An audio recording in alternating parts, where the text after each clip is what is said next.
Hello and welcome to So Divine Conversations. I'm Megan Skinner. And I'm Stephanie Gailing. And this is our mid-month podcast where we have a conversation. We dig into a theme or a topic that we feel is relevant for the times, all with an eye towards inspiration and helping you to lead a more conscious life. So hello, Stephanie. Megan, it's so nice to virtually be with you Virtually again. see you. Yes, indeed. Here we are together in February. And this is our conversation. And so for February, when we were talking about what we were going to talk about, of course, the topic of love came up. We've got Valentine's Day, which is it's such a celebration of, all those things around the heart. So we thought we'd dig into that. So I'm going to have you start off here. Are you going to do your thing and give us a definition of love? Are you going to break down, what do you call it? The meaning of love.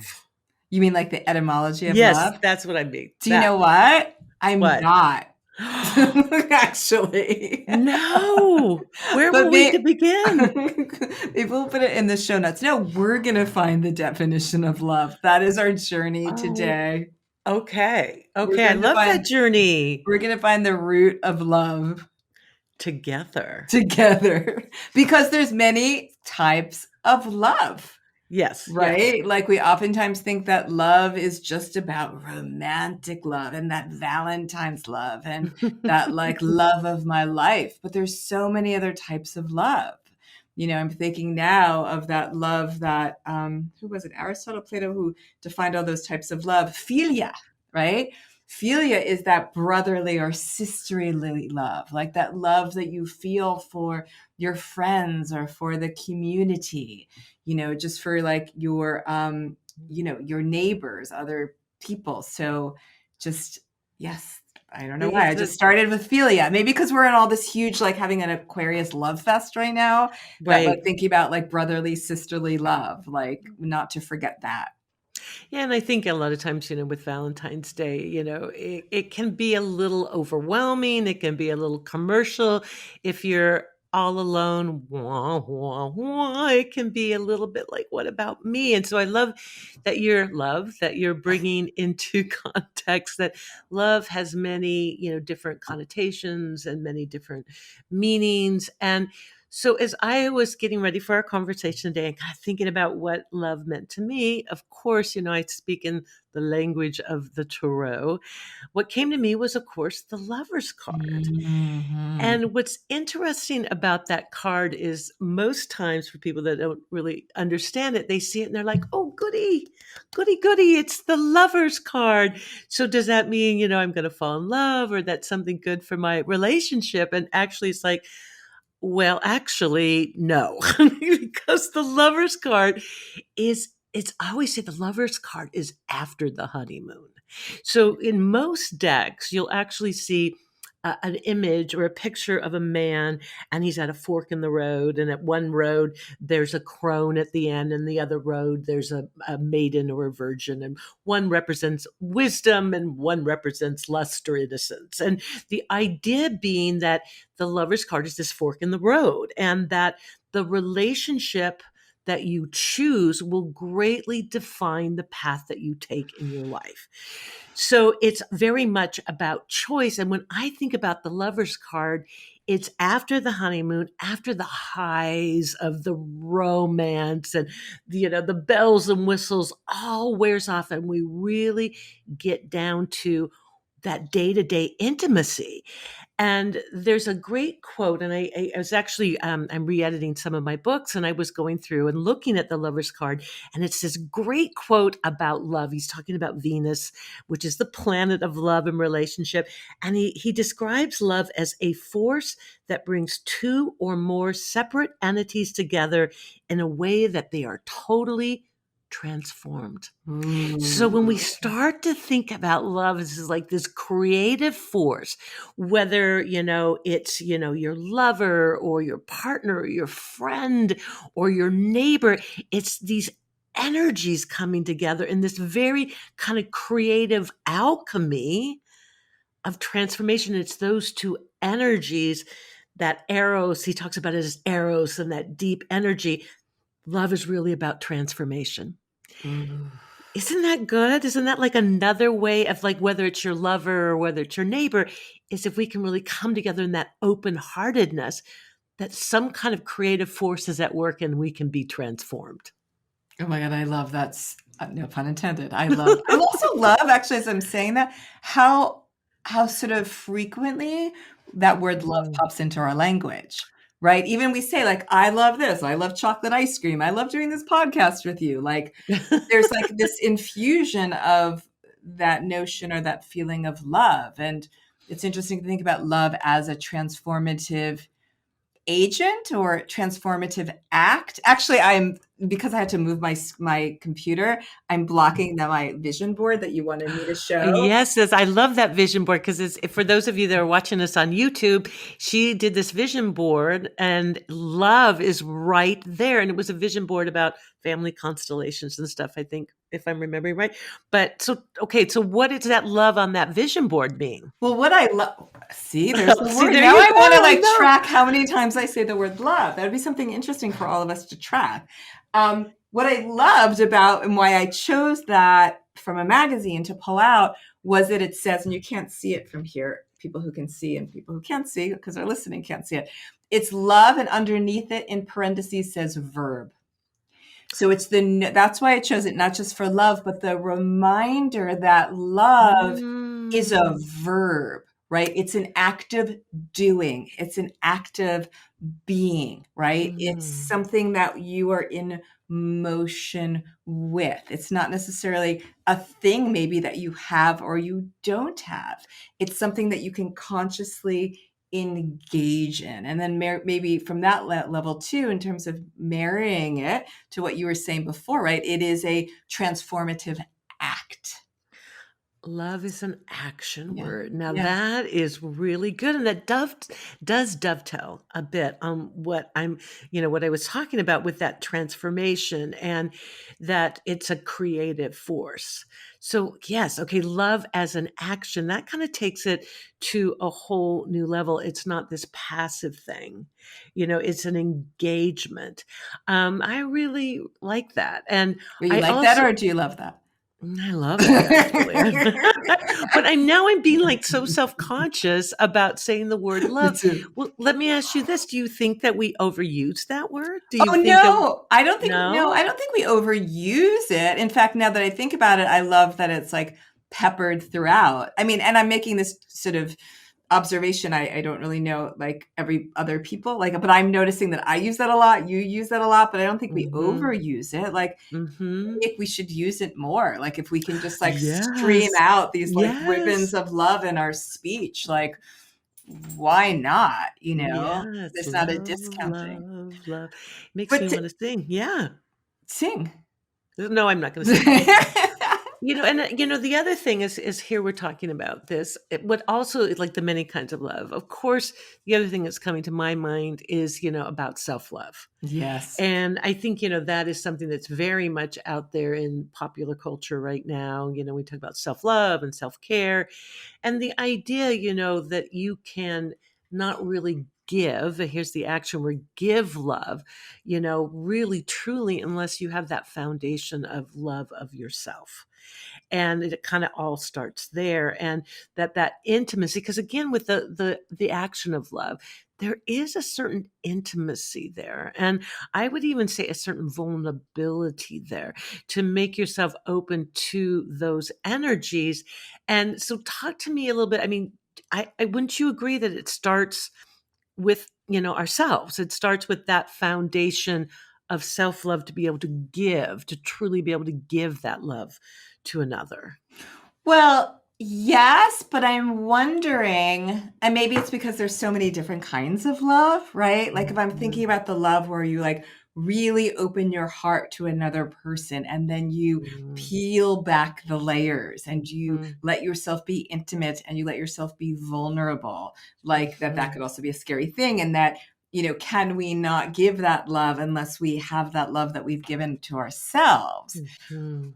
But then I also think too, like, who's to say just that we can't just like be walking down the street, like shining our heart open with like this stream of just Mhm. like eternal love for everything and everybody, which Yes. feels not as, I'm sort of thinking about this as I'm saying this, like it on some level doesn't feel as intimate, right? It's like I'm not scared to do that, or I'm not having to reveal something, or I'm not having to risk something. It's more of that opening of that heart, and that general love is feeding me. But do I need to know self-love to be able to open my heart to that just general sort of Neptunian love? I don't know. Well, I think it's really interesting in the context of, perhaps there's a couple ways to look at it, is one as love with another, and that engagement and the action word and the alchemy and the intimacy, and then love more as like a vibration. When they Mhm. talk about, the opposite of fear is love, and that the true energy of the universe is love. And it's this very, and it's unity, and it's this all encompassing energy, the divine, all that there is, God, whatever you want to call that, is love. Love is another word for that. So, I think that, again, as we're talking about different kinds of love, we could look at it as this vibration, this very essential vibration that we're all a part of. But again, if we look at we're all a part of it and that unity, there is an engagement there again. Right. There is that engagement. And to that question too about um, whether you need to love yourself before you can love another, right? Or we oftentimes go through life looking for other people to love us, that which is not within our control. But what we can, and I'm saying this very simplistically, like sort of overriding the fact that people have, we have emotional, psychological issues or family baggage, et cetera, et cetera, et cetera. But the first place to start is to give ourselves that love, right? To your point, right? To hold up that Mhm. Venusian mirror and to just like verb that to ourselves, like be in Mhm. action with that with ourselves. And that has me wondering if we engage with love on the everyday, like just that act of like, this might sound a little whatever, but like, I'm doing the dishes, I'm standing in love, I'm calling my mother, I'm Mhm. standing in love, I'm doing that. We Mhm. just, it maybe love becomes a muscle, right? A verb Mhm. muscle. Yeah. And that some of the outcome of sort of strengthening that muscle is that it comes back to ourselves in that Yes. self-love. Yes. Yes. And as you're talking too, it also reminds me of kind of that energy or that aspect of being in the moment. To Mm, really to be able to like experience it, you have to be present. And I think that's something that, we're all working on in our spiritual journeys on this planet, is really to be present in the moment. And I think that does open up and offer, that engagement again of love. The other thing is, as you're talking too, I think about that period in time, and it's not coming to mind what it is, but when the troubadours, you know what I mean? That whole, where the knights and the troubadours, and they would go around from the different villages, and they would recite love poems, and they would sing love songs. And it wasn't, specifically for one person. It was kind of like what they did. And so as you're talking about it, I'm like, wouldn't that be wonderful if we had if we had like troubadours today? As I'm looking out of my balcony, like a troubadour going down the street, and from my balcony, like, singing a song of love, or just kind of spreading that energy. And so there's something kind of magical about that kind of romantic, you know, uh, element there, that artistic, romantic part of it as well. By the way, you're giving me an idea for a later surprise. Oh, Save no. us some and I will come and like troubadour you. Romeo, Romeo, where art thou, Romeo? But So, one yeah. wonders whether like our what's that word? Our magnetism or our affinity or our attraction to like the love song, right? Isn't but that Mm, we like don't actually have in our society that troubadour. That troubadour is not showing up that way, right? And so like we look to sort of popular culture to carry through that archetype of that love song. you know, Yes. and then we get attached, we're connected to the love song, or feel like that love song's being spoken to us. Yes, I like that's a great idea, and I was just say I love that idea. The other thing is, I think that yeah, don't we all want to be in love? I mean, isn't that like the thing? I mean, that we want to be in love. That's and I think because it just is such an elevated place to be, and I think a lot of times again we associate that with another person, and what you're bringing into this discussion is the context of being in love with life and being in love with the moment and just being in love, and it doesn't have to be projected even perhaps or engaged with another person, and perhaps that's kind of what we're all kind of striving for. Yeah. Yeah, and I remember too, I haven't thought about this in a while, but also that different notion of how at least we say it in English, like either I love you or I'm in love with you. Like, and what is the difference? Like, Mm, is in yeah, love, like, is that a shared space? Is that or I love you, is love is the verb? Like, there always is that difference. Or some people say, like, you know what, I love that person, but I'm not in love with them anymore. yeah, Like in that sort of distinguishment of that space, yeah, and maybe, I don't know, maybe that's like the in love is pre the lovers card, right? And yeah, love is like post lovers card, like when the honeymoon yes, is very yes, over. yes, yes. And there, but I don't know if we have time to talk about this now, but when you were talking about the lovers card, I wanted to, and maybe we do this as another podcast or we have a conversation. I actually be curious to get your take on what other cards in the tarot reflect different aspects of love. Like you already said, like people assume the lover's card is that, but it's not. If there's other cards in the tarot that reflect different kinds of love. Well, funny you should ask that because as you were speaking, I was just thinking about we need to talk about Venus. I mean, we're Mm. talking about the tarot, and here we are, astrologers. Let's talk about the planet of love, which is Venus. And Venus represents love and relationship and other things, what we value. And but in Mm. the tarot, the card that is ruled by Venus is actually the Empress. Oh. And she in my deck, she's the Queen of Hearts. And so the Empress card of the tarot is very much connected with that idea of love. And, she's very much about the giving and the receiving of love. And they talk about with the Empress that she has a lot to do with the wisdom of love. Like in most decks, you'll see the Empress and she's not 21. She's not matronly, but she's someone that is mature. And what I love about how she's portrayed in the tarot a lot of times is you'll see her and she's like lying on a chaise lounge, and she's surrounded by flora and fauna, which is more the Tarian aspect of love, which is that earthy, sensual mother nature. And then she wears a tiara of stars, which represent the 12 signs of the zodiac. And that represents more the Libra, the aesthetic, the higher mind of love. But it's almost like when I look at her, I'm like, there should be someone she can say, peel me a grape, please. So there's this kind of sensual, I'm comfortable in myself, comfortable in my body. I'm connected to the earth. And yet, I'm open to that higher, aspect of love. And so, yes, the Empress card is very much about love, and she's more relational. It's about the mother relationships, the lover relationship, but they would be the Empress card. So it's interesting that you asked that. So we could take as one way to connect with a relationship with love, we could take a lead from the Empress. Is that what you're saying too? Yes, absolutely. Because when the Empress card comes up, it's really a time to look at, what do you love? And are you receiving the love that you need in your life? And if we pull in the aspect of the Venetian or Venus aspect, Venus also rules pleasure. So enjoyment and pleasure. And again, there's that Empress on that chaise Mm. lounge, another bonbon, please. It's to me, it's like that, the pleasure of love and the beauty. Here's another aspect of Venus, maybe the more Librian aspect is beauty, the Mm. divinity of beauty. and how amazing that can be. So she kind of brings in that more really the Venetian stuff.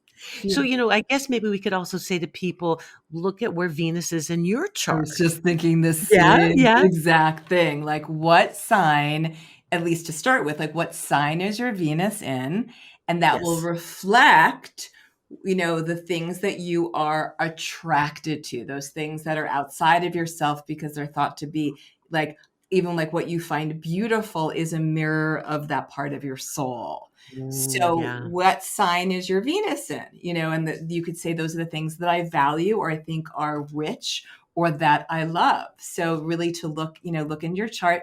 You can do your chart for free on our website at sodivine.us. Just go to the charts at the top and then look to see it. After you get the chart below it, it'll show the planetary placements and look to see which sign that is. And then see Yep. if that gives you an understanding of more of like the things, how you love and what you love.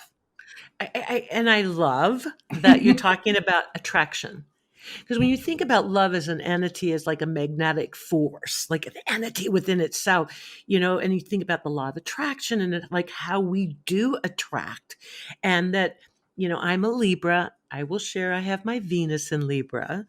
And so I've been told so many times, when I'm talking about my chart, my Venus, that your relationships are your mirror. And I think that's true for everyone. But when you're talking about whatever that relationship is, it's mirroring something within yourself. That is so powerful. So, Stephanie, where's I know this, but I'm going to make you share. So, what sign is your Venus in? So my Venus is in Aquarius. And Hmm. so which I love my Venus in Aquarius, but it's a little tricky because my sun is in Pisces and a lot of my other planets are in Pisces. And so, Ah. Pisces is very much it's very emotional and connected and empathetic and Aquarius is more like I'm going to take a step back, right? I'm not going to like be in the romance of Pisces. I'm going to be like I want to get to know you, but I want to be like friends. It's very like also the attraction to like the saposexual, right? Where the mind might like turn me on. Do you know that word? Yeah. Yum, yum, yum, yum, yum, yum.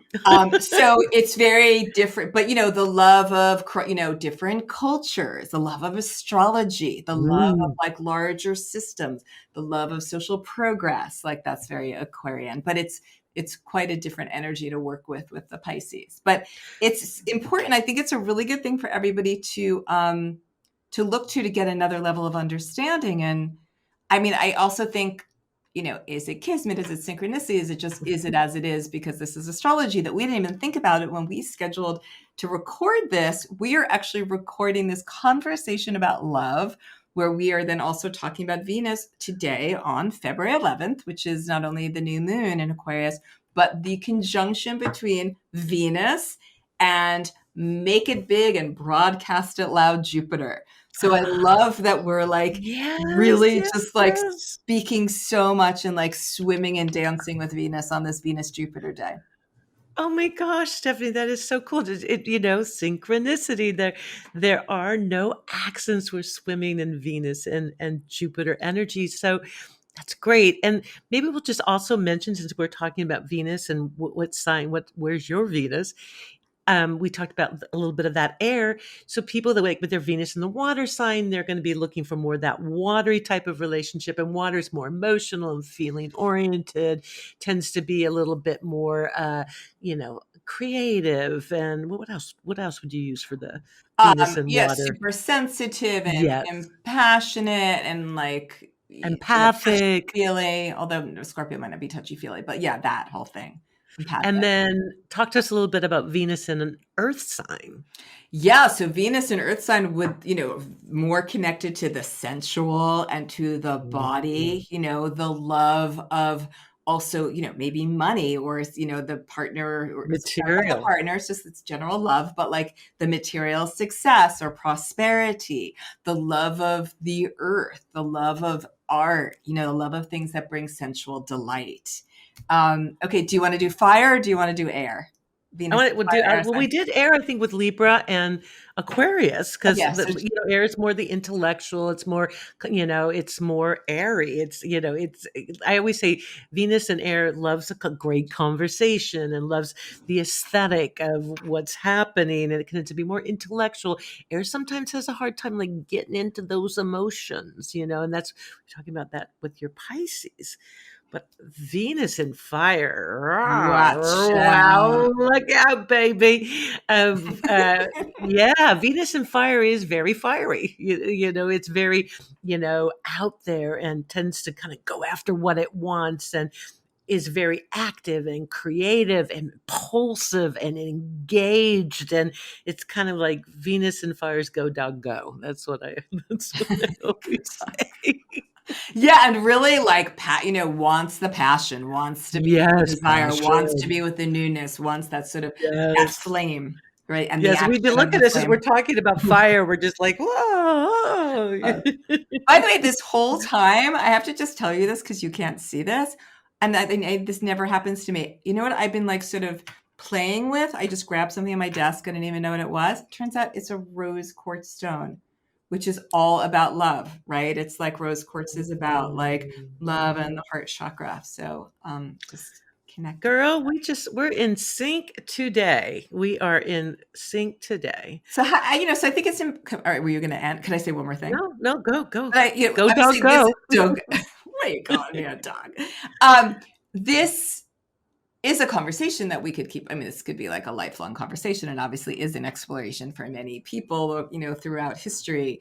But I think that it's just really important to like think about love, right? And to think about like what you love and how can you invite more Mm, love into your life, that yeah. may not necessarily be other people, but maybe it's like your friends you love, your family you love, or your pets that you love, or Mhm, pleasure that you love, or beauty that you love, mhm, things that mirror back to you that aspect of that depth of who you are. So mm. invite in love, be your own Valentine, I always. wish I'm hearing violins in the background. I'm hearing It's the a troubadours. swell of music. Invite in love. Oh my gosh, Stephanie, that's the best. I think that's a great way to wrap up our conversation with us and perhaps our listeners out there holding that intention of inviting in love. And we love you all. And, thank you so much for being a part of the So Divine community. And happy Valentine's Day if it hasn't already happened in your world. And don't forget, you can contact Stephanie and I at sodivine.us. And if you're listening to this via podcast, we're also on YouTube now, where you can see us in action at it's YouTube So Divine Podcast. So thank you, Megan. I love you. Love you too. And big thanks to Nick Petri for our audio engineering and Sebastiano Tecchio for all the production work that he does with us. And just be in love. Thank you.